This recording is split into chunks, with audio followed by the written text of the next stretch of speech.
the Edward Curtis exhibition and the North American Indian. Let's learn about how this whole thing began right now.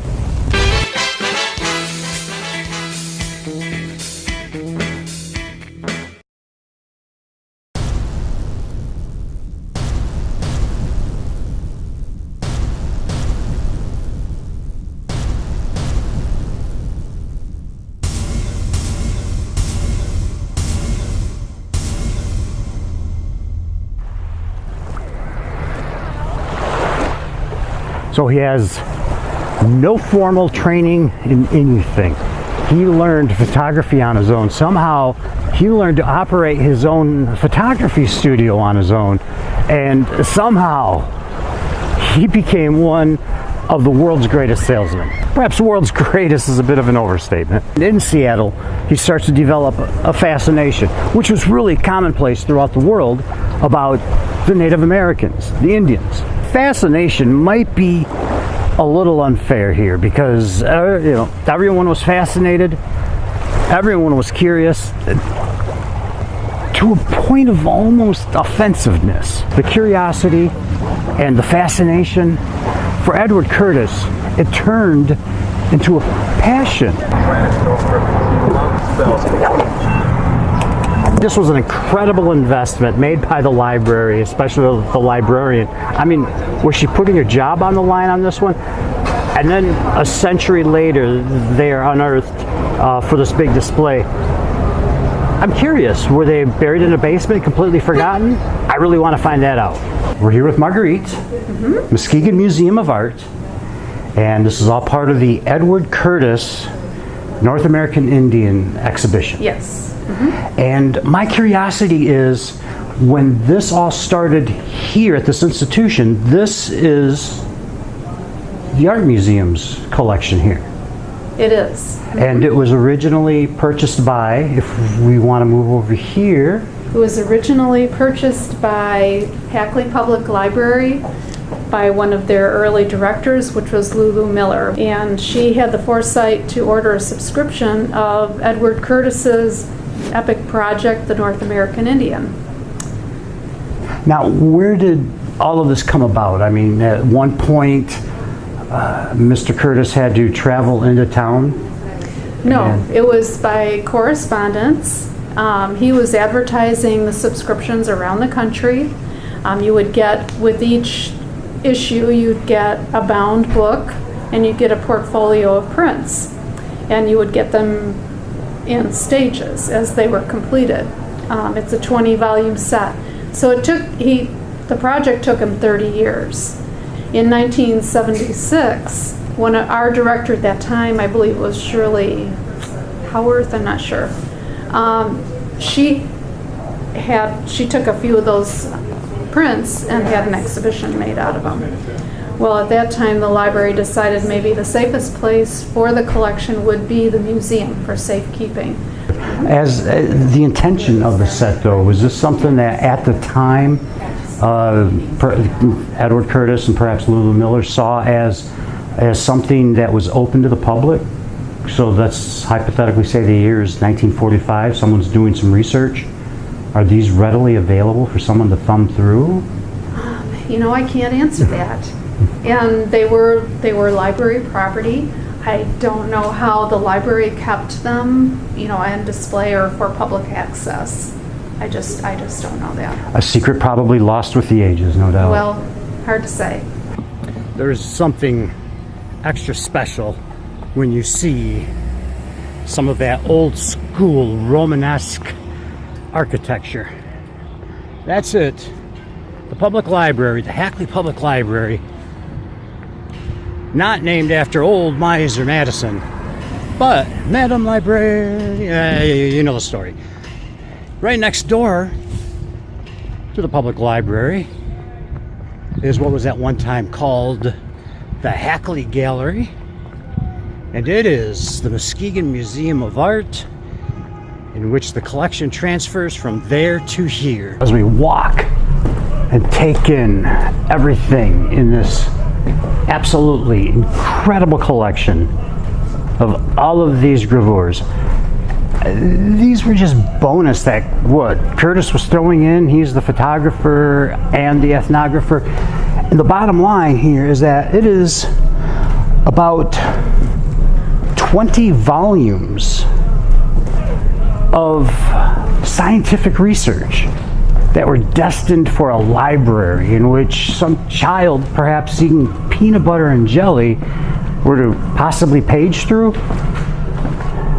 Somehow all of these were preserved over a century later, and they have made their way from an art museum, they've made their way from a library into an art museum.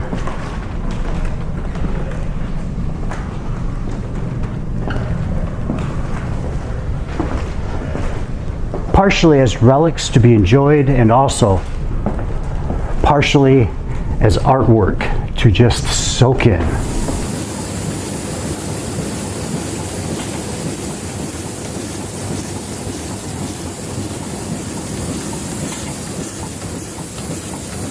Stop the presses, stop the presses, stop the presses, please.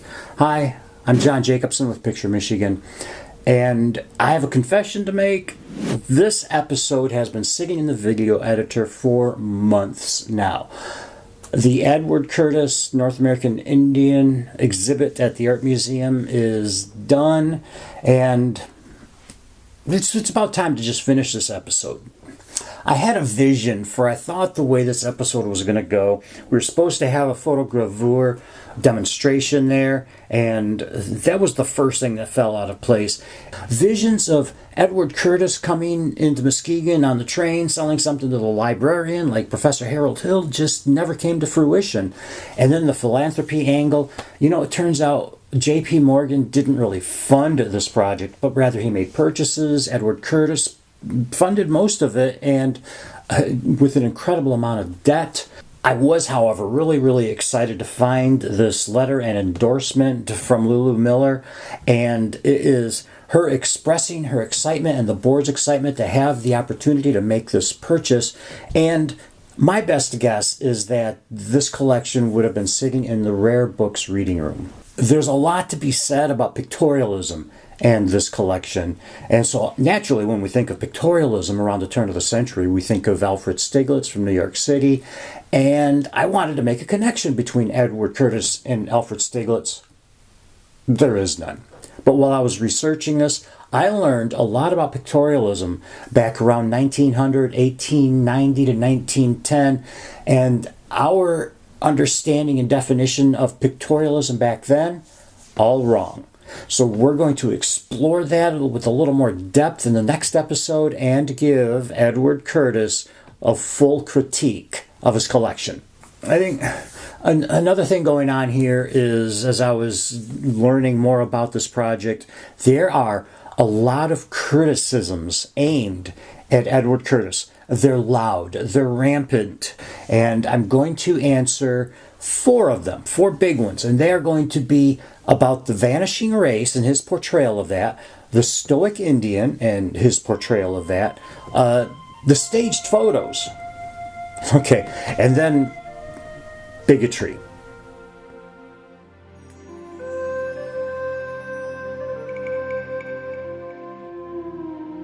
The term is the Vanishing Race. It was a very common term around 1900, around the turn of the century, around the era of Edward Curtis.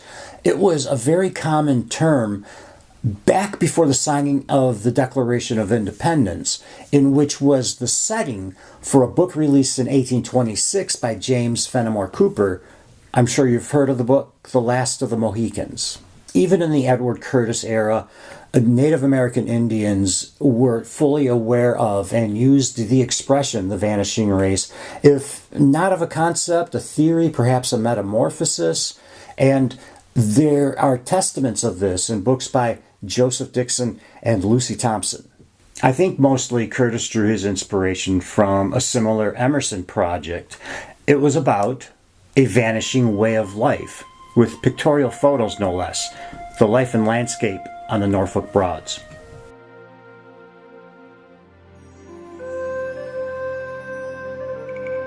If it's not the biggest, it's probably the loudest of all of the criticisms, and that is the Curtis portrayal of the Stoic Indian.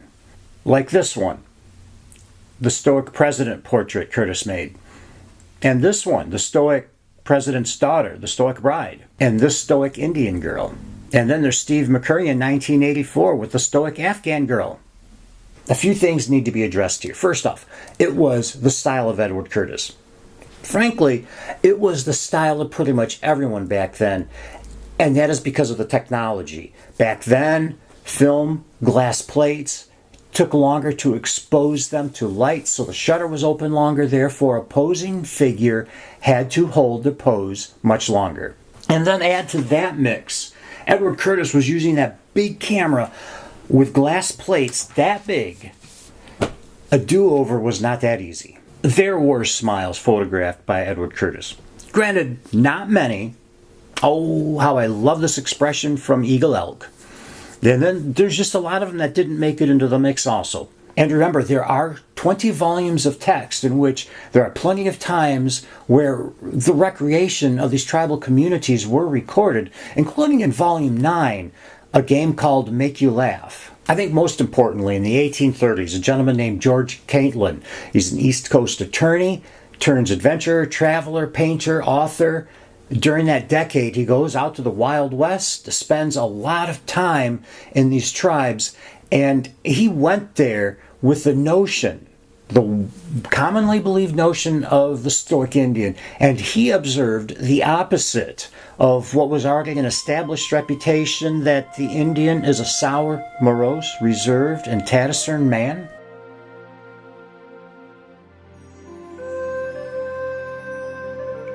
His critics claimed he staged the photos. Well, you know what they say, you can lead a horse to water, but you can't make him drink. Yes, they were staged. Curtis said they were staged. He said this is a recreation of a culture as they once were. There was already plenty of information and photos and paintings available. In fact, Curtis traveled with a lot of them on his journeys. As far as the photography goes, Curtis had an artistic vision. So well before Edward Curtis, this photo of planning a raid is real. Or it's no way, it's the studio of Charles Milton Bell. Now this painting here by Edward Deeming, probably around 1900, it's staged. It became a painting. It's art by an artist. And I'm confident Curtis was inspired by it and made this picture. Also art by an artist that had to be staged. I can appreciate any discussion there is about documentary photography versus artistic photography of this subject matter. But let's face it, what Curtis was photographing was beautiful. The photographs had to be beautiful.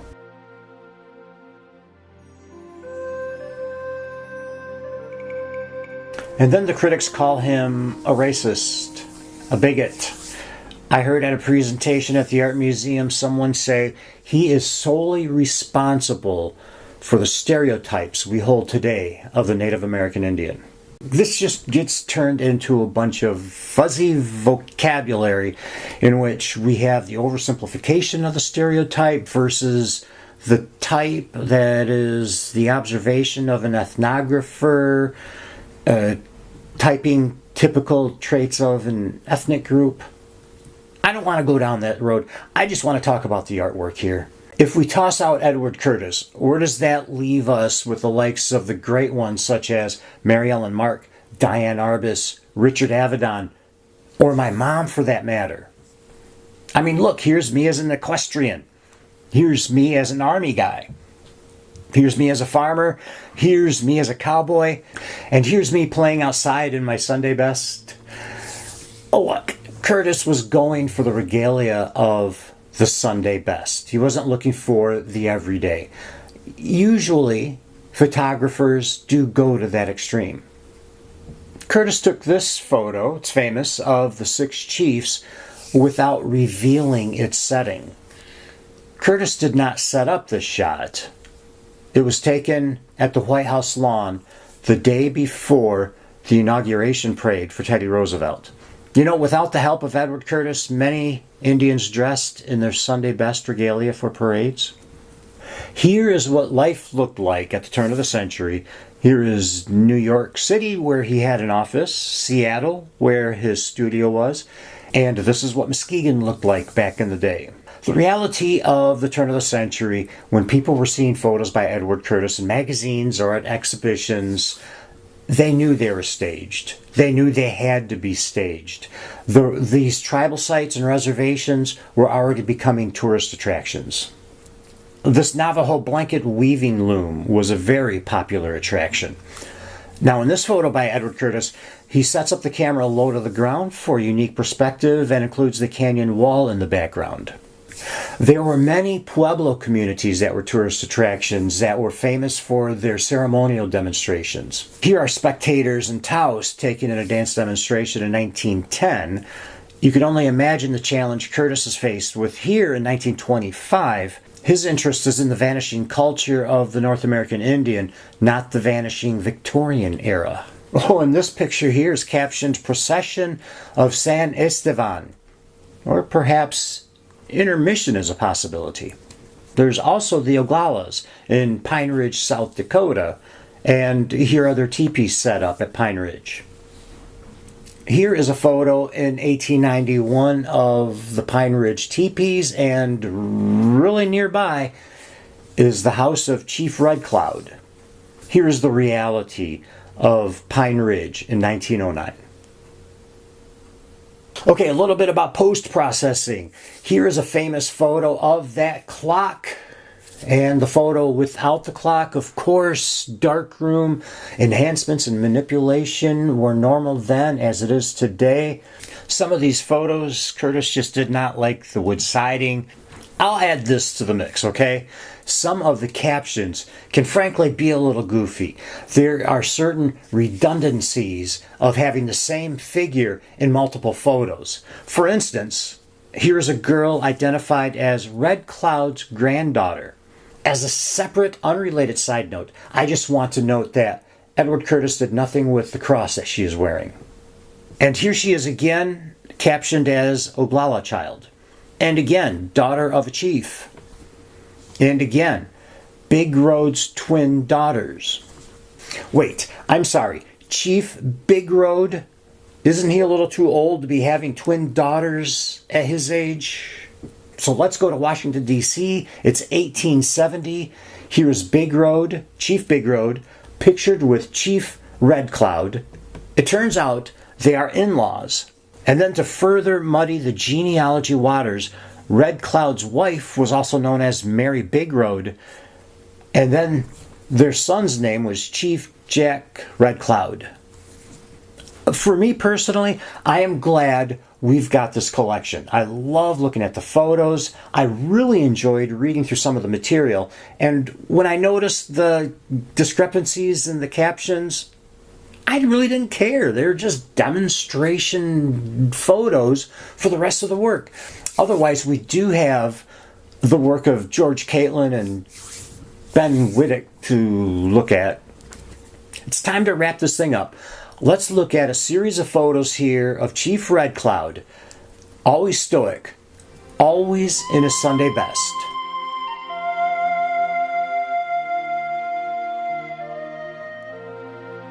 And then here's the portrait Edward Curtis made in 1905.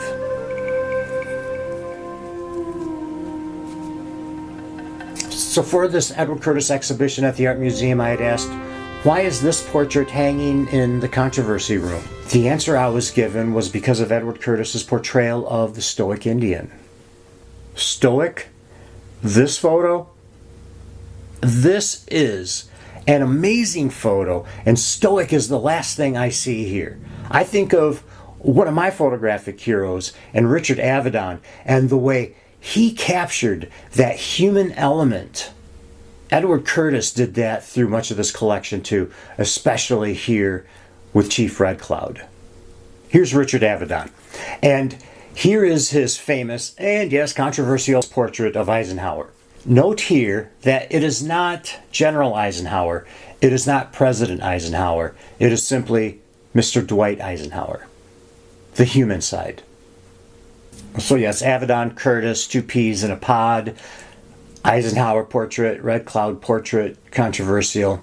I want to do one more Richard Avedonism before we conclude here. This is me paraphrasing.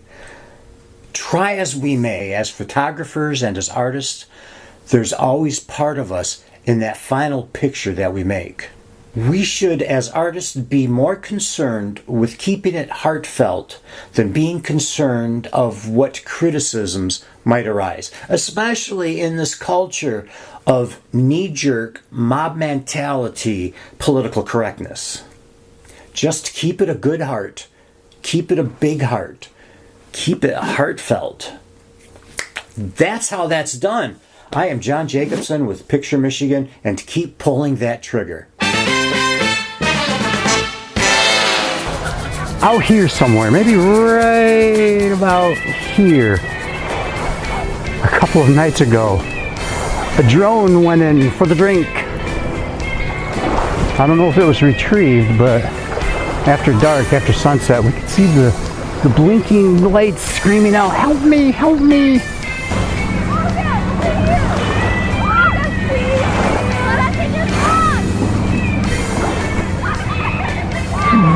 These young ones over here want to be in the vlog.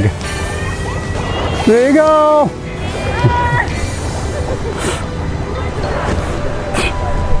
They think they're going to be famous.